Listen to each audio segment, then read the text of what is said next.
अब हम आते हैं अपने 13वें श्लोक पर। 13वें श्लोक में एक शब्द है अंगुष्ठ मात्रः। यही शब्द 12वें श्लोक में भी आया है। 13वें श्लोक में फिर ये अंगुष्ठ मात्र शब्द आ रहा है। तो सबसे पहले इस अंगुष्ठ मात्र शब्द का तात्पर्य समझ लें, क्योंकि ये बहुत महत्वपूर्ण शब्द है और इसको लेकर बहुत कंफ्यूजन है हमारे यहाँ। बहुत बहुत अधिक कंफ्यूजन है। और जो अर्थ मैं यहाँ आपको अभी बता रही हूँ वो रेयर है, शायद ही कहीं आपको लिखा हुआ मिल पाए।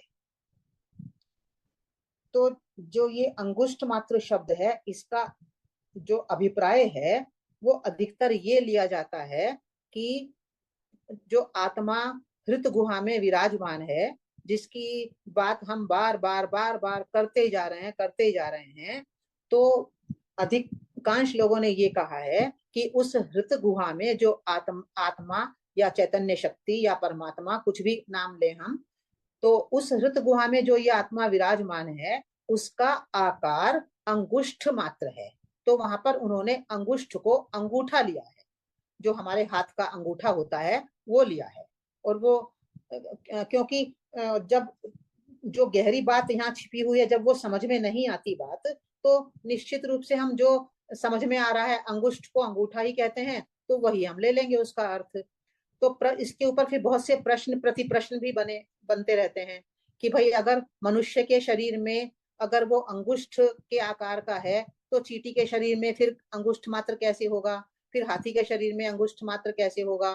तो उसके उत्तर में अधिकांश रूप से बस यही कह देते हैं कि जितनी हृत गुहा का नाप जितना है उतना ही वो उसका आकार है आत्मा का। पर मनुष्य के शरीर में हृत गुहा का जो का नाप है, मेडिकली भी अगर विज्ञान की दृष्टि से भी कहें, तब भी वो इतना बड़ा नहीं है जिसको हम कहते हैं कि वो अंगुष्ठ मात्र है। तो अंगुष्ठ मात्र शब्द का अर्थ अंगूठे के आकार का आत्मा हृत गुहा में विराजमान है, ऐसा बिल्कुल ही नहीं हो सकता। तो जब मैंने कुछ वेदों को देखा और जो वैदिक विद्वान हैं उनसे बात की और कुछ पुस्तकों को पढ़ा जो मेरे पास हैं और मुझे उनके विषय में पहले से ही मालूम है, उन पुस्तकों के विषय में, तो मुझे एक बात एकदम समझ में आ गई कि वेद की एक पुस्तक में शाकल्य नाम का कोई ऋषि है और उस ऋषि ने पहली बार ये बात कही है कि यहाँ पर उ जो है अंग अंग उ इष्ठा इष्ठा, अंगुष्ठ को 3 भागों में विभाजित कर देते हैं हम। एक आएगा अंग, दूसरा आएगा उ और तीसरा आएगा इष्ठा।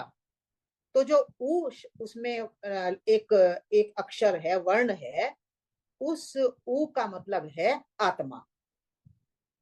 क्योंकि वेदों में 2 शब्द प्रचुरता से आए हैं, अधिकांश रूप से आए हैं। एक आया है ई, जो हम हिंदी में लिखते हैं छोटी ई बड़ी ई, तो वहां पर आया है बड़ी ई। तो वेदों में बड़ी ई और एक छोटा उ, ये 2 वर्ण हैं, इनका प्रयोग बहुत हुआ है। पर अधिकांश रूप से इनका प्रयोग कहते हैं कि वो छंद पूर्ति के लिए हुआ है।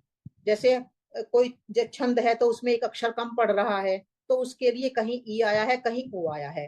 पर ये छंद पूर्ति के लिए तो है ही, उसके लिए है, ये वास्तव में है उसके लिए। पर ई जो शब्द आया है वेद में, वो आया है प्रकृति के लिए, और जो उ शब्द, जो उ वर्ण आया है, वो आया है पुरुष के लिए। तो ये महत्वपूर्ण बात है। शाकल्य ने कहा है कि जो अंगुष्ठ में उ है वो पुरुष का वाचक है, अर्थात आत्मा का वाचक है। तो इस आधार पर अंगुष्ठ शब्द एकदम क्लियर हो जाता है।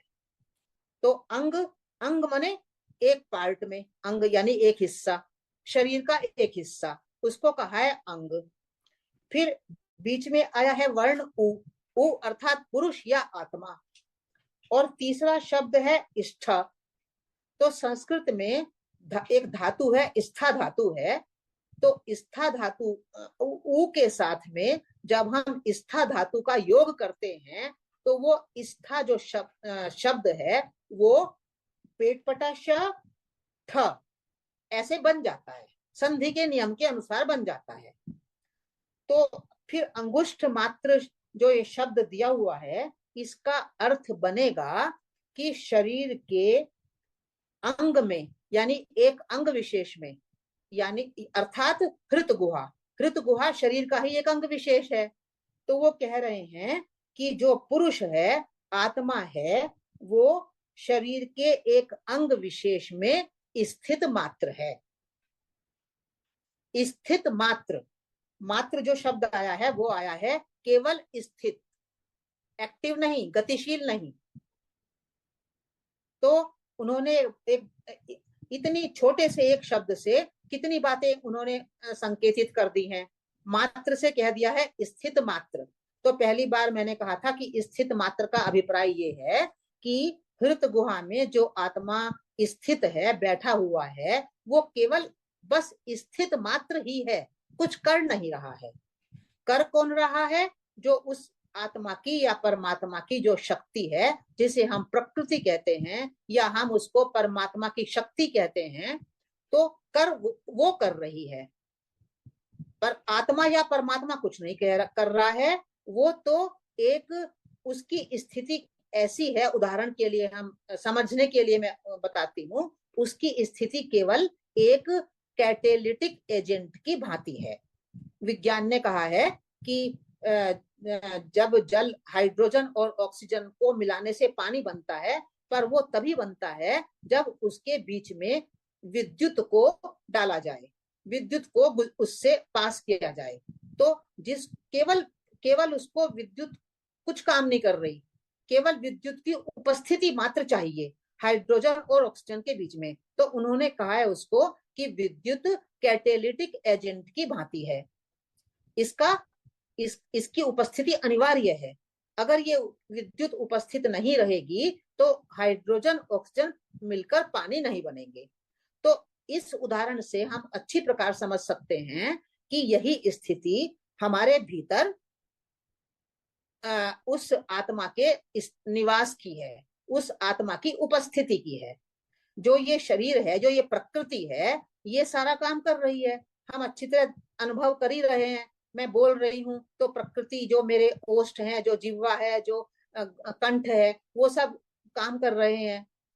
अगर मैं हाथ हिलाती हूँ तो वो हाथ काम कर रहा है, पैर काम कर रहे हैं, यानी पूरा शरीर जो ये जिसको हम प्रकृति कहते हैं, इससे सारा काम हो रहा है। पर ये प्रकृति तब काम करेगी जब उपस्थिति हो विद्युत की भांति परमात्मा की या आत्मा की।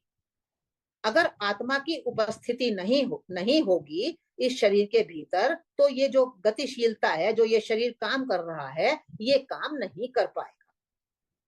तो उन्होंने इस बात का संकेत करने के लिए कि काम सारा शरीर कर रहा है, प्रकृति कर रही है, आत्मा केवल उपस्थित मात्र है, इसको कहा है उन्होंने अंगुष्ठ मात्र।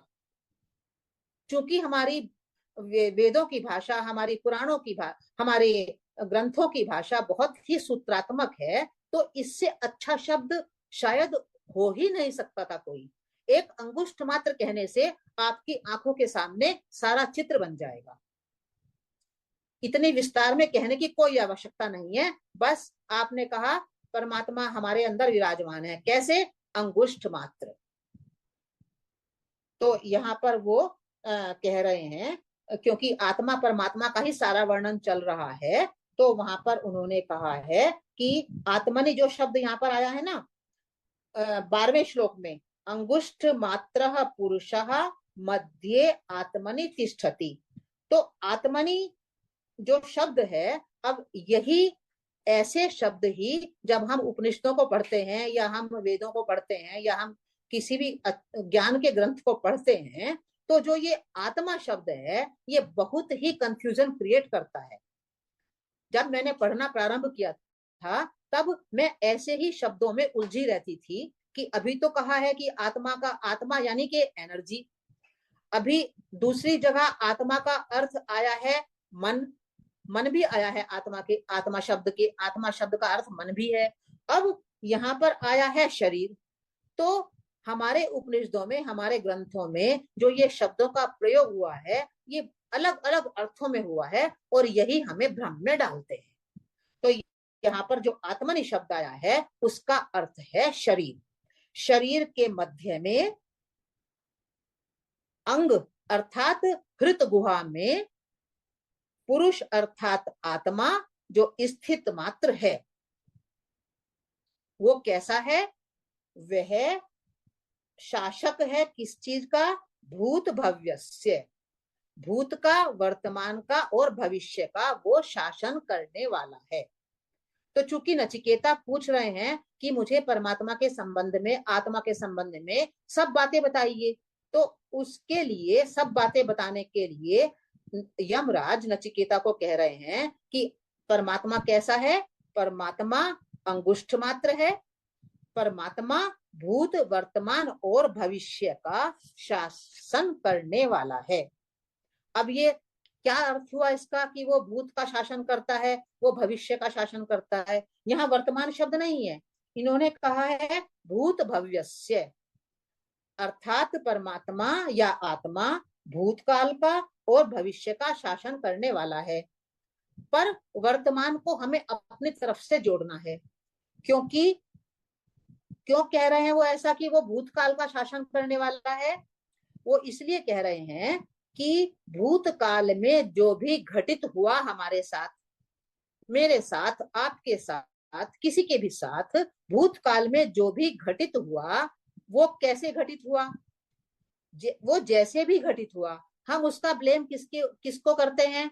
हम या तो किसी परिस्थिति पर उसका ब्लेम करते हैं या हम किसी व्यक्ति के ऊपर करते हैं। मान लीजिए भूतकाल में हमारा कोई नुकसान हुआ, तो हम उसका दोषारोपण किसी व्यक्ति के ऊपर करेंगे या किसी परिस्थिति के ऊपर उसका दोषारोपण करेंगे।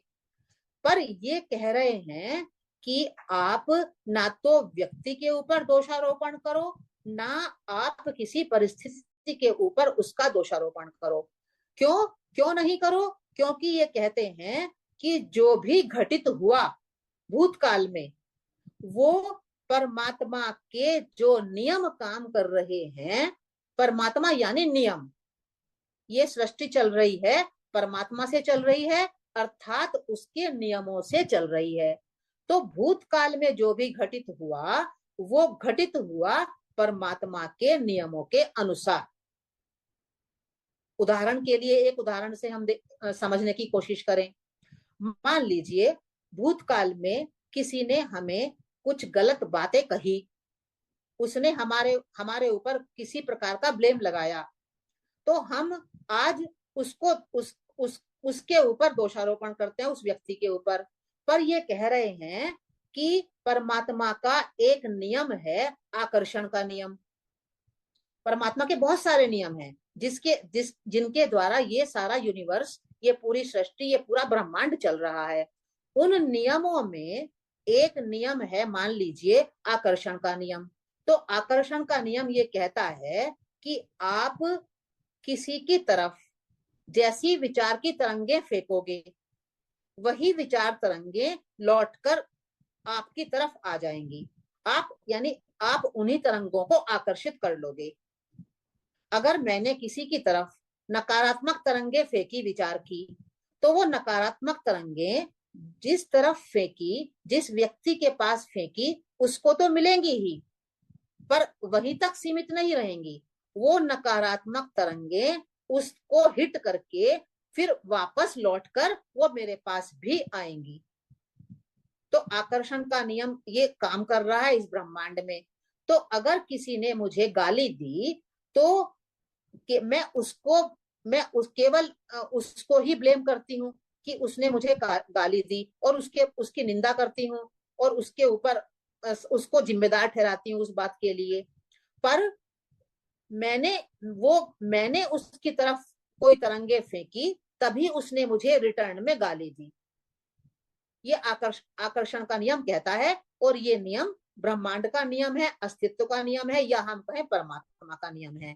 तो वो कह रहे हैं कि परमात्मा ही भूतकाल का शासक है, यानी परमात्मा भूतकाल का शासक है, यानी जो कुछ घटित हुआ वो परमात्मा के नियम के आधार पर ही घटित हुआ।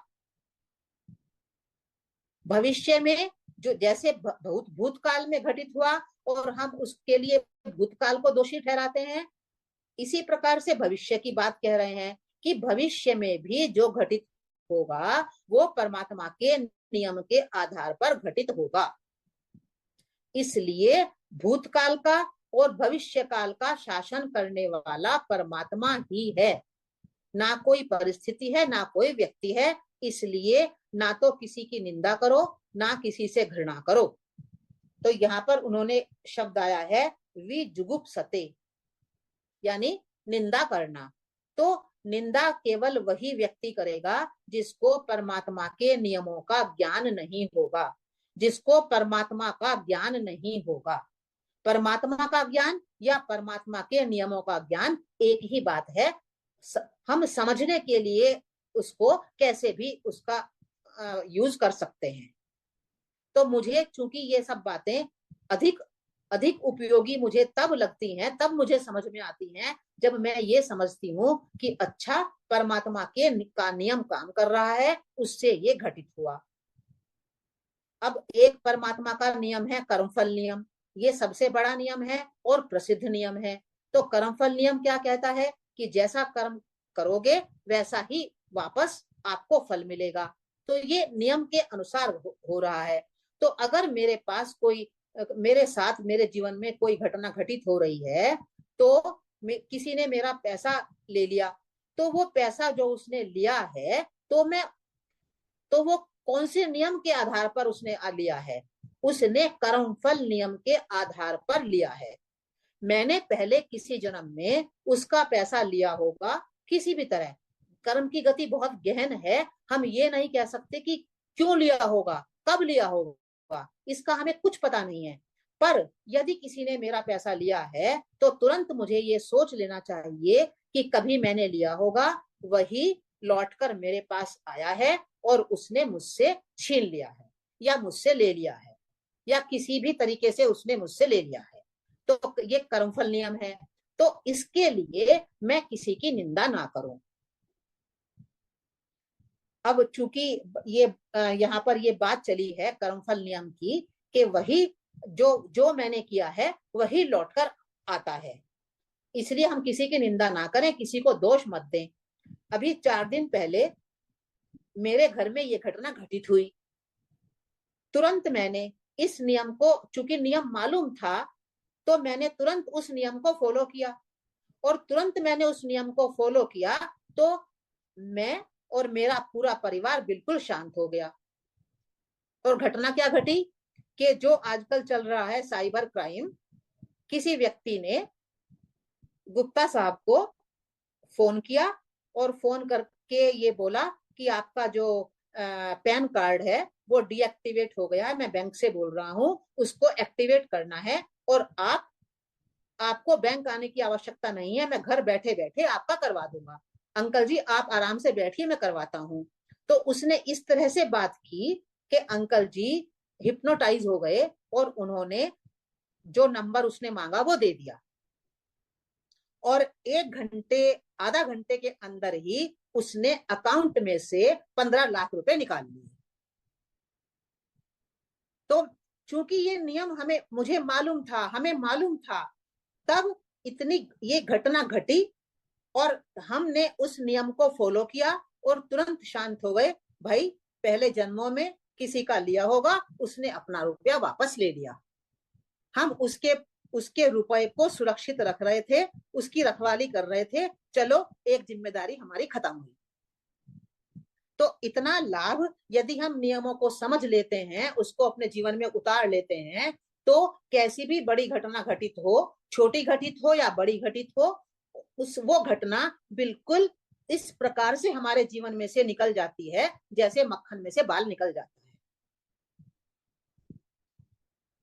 तो उसकी बात ही, तो ये घटना 4 दिन पहले हमारे साथ घटित हुई और हम बहुत आसानी से उसी मतलब एक जैसे ही मालूम चला कि ये तो कुछ फ्रॉड हुआ है और तुरंत जो भी शिकायत जहां जहां करनी थी वो कराने के बाद तुरंत शांति से अपना बहुत मजे से आराम से शांति से शांत हो गए, क्योंकि हमने नियम को फॉलो किया। तो उस नियम को यमराज नचिकेता को सारे ये बता रहे हैं कि आप ईशान यानी परमात्मा ही भूत और भविष्य का शासन करने वाला है। कोई व्यक्ति नहीं है, कोई परिस्थिति नहीं है। आप यदि हम इस नियम को समझ लेंगे तो हम किसी की निंदा नहीं करेंगे। तो जिस व्यक्ति ने वो फ्रॉड किया उसकी निंदा करने की कोई आवश्यकता नहीं है। उसने उसने उससे लिया था, उसने ले लिया, बात समाप्त हो गई। तो जब हम निंदा नहीं करेंगे तो जो पिछले रविवार को एक प्रश्न बना था कि हमारा मन कलुषित क्यों होता है, हमारा मन शुद्ध और पवित्र क्यों नहीं बन पाता, तो हमारा मन शुद्ध और कलुषित इसलिए होता है कि हम परमात्मा के नियमों को नहीं जानते। जब नियमों को नहीं जानते तो हम दोषारोपण करते हैं किसी के भी ऊपर, और जब दोषारोपण करते हैं तो हमारा मन अपवित्र हो जाता है, अशुद्ध हो जाता है। तो अपने मन को शुद्ध और पवित्र रखने के लिए जो सबसे पहला जो तरीका है वो है ज्ञान। ज्ञान और समझ, यदि हम अच्छी तरह ज्ञान और समझ में आ जाएं तो हमारा मन ना तो दूषित होगा, ना कलुषित होगा, ना अपवित्र होगा, हम शुद्ध बने रहेंगे। हम समझ को ज्ञान को निरंतर अपने ऊपर, अपने अंदर डेवलप करते रहें, उसका लगातार उसका चिंतन करें, उसका मनन करें और उसको अपने अंदर डालते रहें, तभी हमारा मन शुद्ध रहेगा, पवित्र रहेगा। तो ये हो गया हमारा 12वां श्लोक। और 12वें श्लोक के साथ ही ये हमारा जो 13वां श्लोक है उसकी भी आधी बात हो गई है। यहाँ भी कहा है अंगुष्ठ मात्र पुरुषः, 12वें श्लोक में भी यही कहा था। यहाँ पर कहा है ईशानः भूत भव्यस्य, 12वें श्लोक में भी कहा है ईशानः भूत भव्यस्य। अब पर थोड़ी सी भिन्नता है, अब उसको ले लेते हैं कि ये भिन्नता क्या है। 13वें श्लोक में कहा है ज्योति इव अधूम कहा, जो परमात्मा आत्मा हमारे हृत गुहा में बैठा हुआ है वो कैसा है, प्रकाश रूप है। सबको मालूम है कि वो प्रकाश रूप है। तो उन्होंने कहा है वो प्रकाश कैसा है, जितने भी लौकिक प्रकाश हैं वो सब किसी ना किसी प्रकार के धूम से युक्त हैं। धूम का अर्थ यहाँ पर केवल धुआं नहीं है। जैसे हम अग्नि जलाते हैं तो अग्नि से धुआं निकलता है, तो केवल धूम का मतलब उस अग्नि केवल धुएं से नहीं है। यहाँ पर धूम का मतलब किसी भी प्रकार की उष्णता, ताप या किसी भी प्रकार की तरंगों से है। जैसे सूर्य का प्रकाश है तो सूर्य के प्रकाश में उष्णता है, तो ये कह रहे। और या फिर मान लीजिए हमने बल्ब जलाया है, इलेक्ट्रिसिटी का उदाहरण लेते हैं, हमने बल्ब जलाया है तो बल्ब से भी जो कुछ तरंगे निकल रही हैं। तो ये कह रहे हैं कि जो परमात्मा को हम कहते हैं कि वो ज्योति रूप है, तो उसको वो क्लियर करना चाह रहे हैं कि वो ज्योति रूप तो है, पर आपको ये ध्यान रखना चाहिए कि वो ज्योति रूप कैसा है, वो धूम रहित है, अर्थात धुआं नहीं है, वहां उष्णता नहीं है, वहां कोई तरंग नहीं है जो कि उस ज्योति से निकल रही हो। इस प्रकार की जो कि लौकिक अग्नि में जो तरंग होती है, लौकिक अग्नि में जो धूम होता है, लौकिक अग्नि में जो उष्णता होती है, ऐसी वहां नहीं है। तो उन्होंने उदाहरण के देने के लिए ये धूम शब्द का प्रयोग किया है। अब एक अगला जो नीचे की पंक्ति है उसमें कहा है स एव अद्य स उ श्वः, अर्थात वो जैसा आज है वैसा ही कल है परमात्मा। तो वो संकेत ये कर रहे हैं कि जितनी भी लौकिक चीजें हैं, लौकिक चीज में परिवर्तन अवश्यंभावी है। आज लौकिक वस्तु कोई भी जैसी आज है वैसी वो कल नहीं रहेगी। उसमें कुछ ना कुछ परिवर्तन, चाहे वो परिवर्तन हमारी आंखों से दिखाई ना दे बिल्कुल भी, पर उसमें कोई ना कोई परिवर्तन अवश्य आएगा। तो इन्होंने कहा है कि आत्मा में कोई परिवर्तन नहीं होता, वो जैसा आज है वैसा ही कल है। तो एक संकेत करने के लिए कि आत्मा या परमात्मा परिवर्तन से रहित है, इस बात को कहने के लिए उन्होंने शब्द लिया है अद्य स, वह जैसा आज है श्वः, श्वः माने आने वाला कल, वो कल भी वैसा ही रहेगा। और श्वः का मतलब कल, मतलब केवल एक दिन नहीं, अगला पल, पल भी ले सकते हैं हम इसमें, कि अगले पल भी वो वैसा ही है, अगले वर्ष भी वो वैसा ही है, वो पूरे कल्प अगले कल्प में भी वो वैसा ही है, वहां कोई परिवर्तन नहीं है। तो यहाँ पर परमात्मा की जब वो यमराज बात कर रहे हैं कि जिसके विषय में आप पूछ रहे हो, आत्मा परमात्मा के विषय में, मैं कह रहा हूं कि वो परमात्मा भूत का भविष्य का शासन करने वाला है, उसमें कोई परिवर्तन नहीं है, वो ज्योति रूप है, पर ज्योति में कोई धूम नहीं है।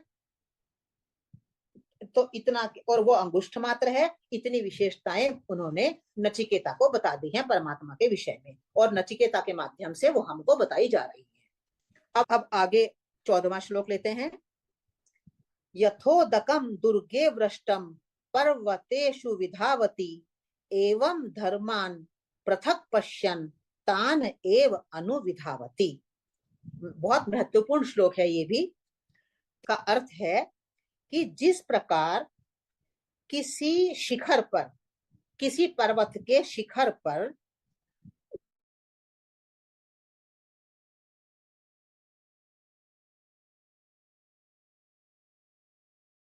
बरसा हुआ पानी पर्वत के चारों तरफ दौड़ जाता है, शिखर पर बरसा और वो चारों तरफ बह गया। तो पर्वतेषु यानी पर्वतों में, अर्थात पर्वत के भिन्न भिन्न स्थानों की तरफ, विधावती अर्थात दौड़ पड़ता है, उसी प्रकार से भिन्न भिन्न प्रकार के स्वभावों में एक ही आत्मा दौड़ रहा है, एक ही चेतना दौड़ रही है, एक ही शक्ति दौड़ रही है। जैसे पर्वत के शिखर पर बरसा हुआ पानी पर्वत के चारों तरफ भिन्न भिन्न स्थानों में दौड़ पड़ता है, उसी प्रकार से एक ही आत्मा, एक ही परमात्मा भिन्न भिन्न प्रकार के स्वभावों के अंदर दौड़ रहा है। मैं क्रोधी स्वभाव की हूं, पर क्रोधी स्वभाव के अंदर भी वही आत्मा विराजमान है, जो कि एक शांत स्वभाव वाले व्यक्ति के अंदर विराजमान है। किसी लोभी व्यक्ति के स्वभाव वाले व्यक्ति के अंदर भी वही परमात्मा विराजमान है, जो एक परमार्थी व्यक्ति के अंदर विराजमान है।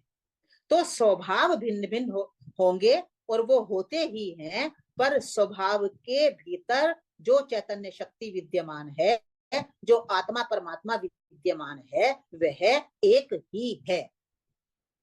हम बहुत भ्रम में पड़ते हैं, और भ्रम में पड़ने के कारण ही हमारी स्थिति ये है कि हमारा मन अशुद्ध बना रहता है।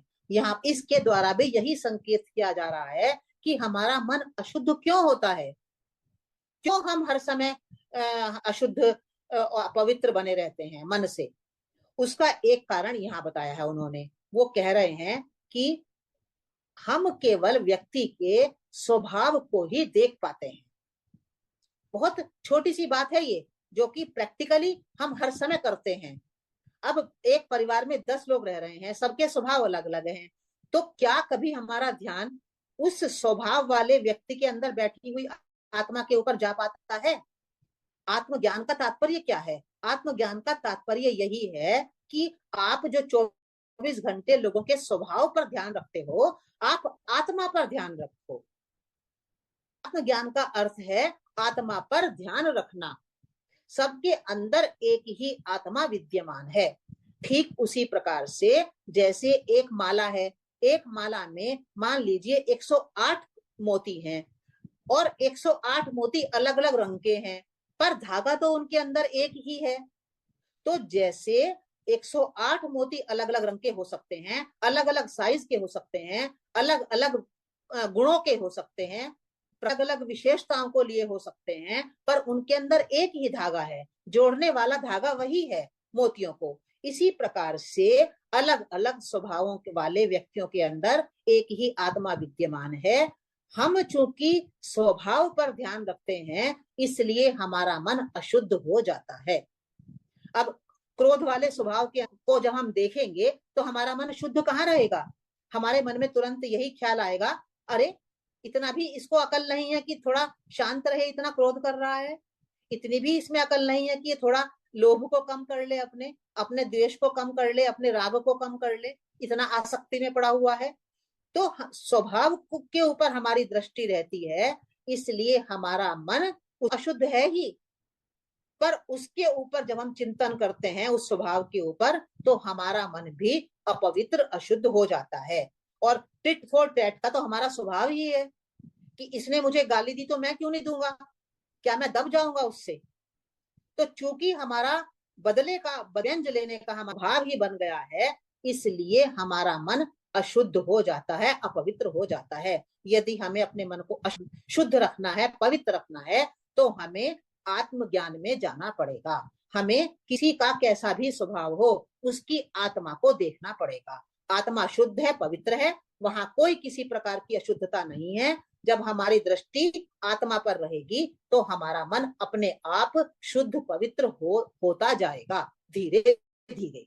जैसे जैसे आत्म दृष्टि हमारी विकसित होगी, वैसे वैसे हमारा मन भी शुद्ध और पवित्र होता जाएगा। तो ये हो गया हमारा 14वां श्लोक। अब आगे चलते हैं 15वें श्लोक पर। यथोदकम शुद्धे शुद्धम आसिक्तम ताद्रक एव भवति एवं मुने विजानत आत्मा भवति गौतमा।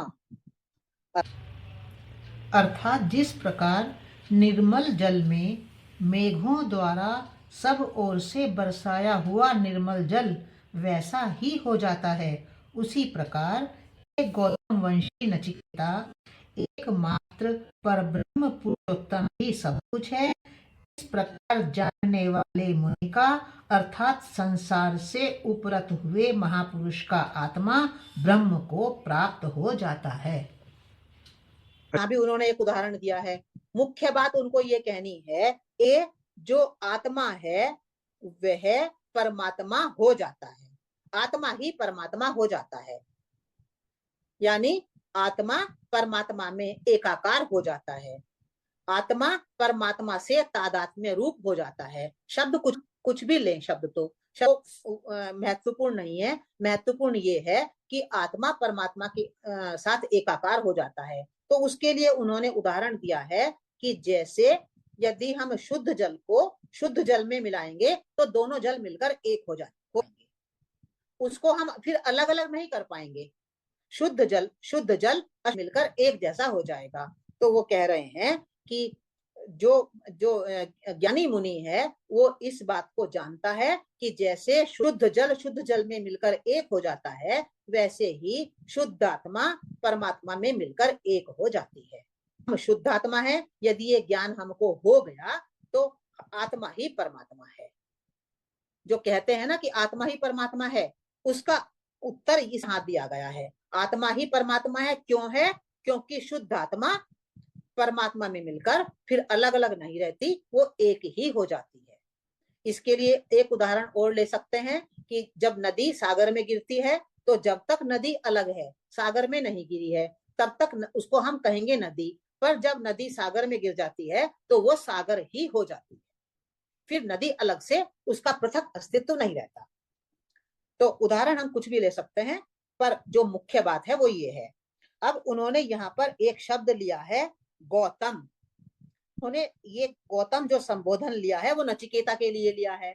तो गौतम का अभिप्राय है गौ, गौ एक अलग वर्ण है, और तम ये एक प्रत्यय लगा है उसके साथ, गौ के साथ तम ये एक प्रत्यय है, इसको कहते हैं तमप प्रत्यय।